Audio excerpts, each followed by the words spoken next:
Now the second move of that triple threat situation is called a crossover. And the crossover is strictly just a change of direction.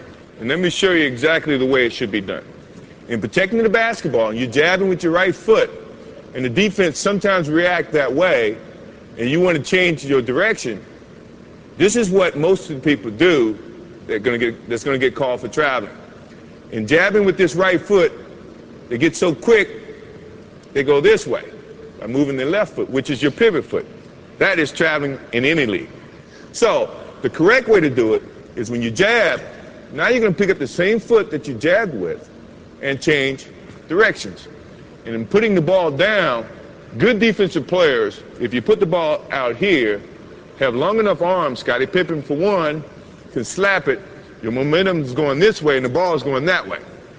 Good way to correct that is when you jab, now you change. If you put the ball here, you got protection from your right leg. Your hand should be here protecting the basketball anyway. So now the only way the defense can get to that ball is to go through your arms, go through your legs. 9 times out of 10, it's going to be a foul. I say 9 times out of 10 because I could get away with it. But I don't play anymore, so you don't have to worry about that. So, jab step, change the direction this way, putting the ball inside your legs. Now the good thing about an offensive player is you got to be able to go both ways. If you go one way, now you're limiting your options.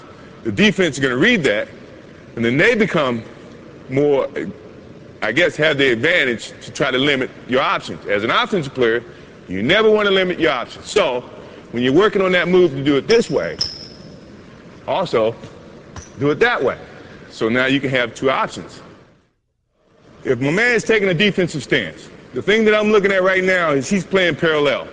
So now he's playing me to go either way, which is good.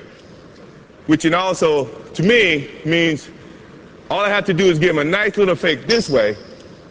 He's going to think and feel that that's the way I'm going. My change of direction is a little bit better to use when you see a guy with the parallel stance. Mainly because he doesn't know where you're going. So now you have so many options, you just try to use as many options as you can. Now if he had his right foot forward, that to me is saying, now he wants you to go this way. The last thing I want to do is go where the defense wants me to go. I want to go opposite. So this is when now he takes his step that way. The change of direction means he's got to pick up this foot and open, then slide to keep up to you as an offensive player. That takes more time than you taking that crossover and driving to the hole. So you have the advantage in that sense. Now, if he has his other foot up, this is what I was telling you about being able to go both ways. Now you can do the same thing and attack it this way. You see what I mean? So now he can't limit your options. So you should look, before you take your stance, look how the defense is playing you, and then decide which is your pivot foot, your right foot or your left foot, and then attack.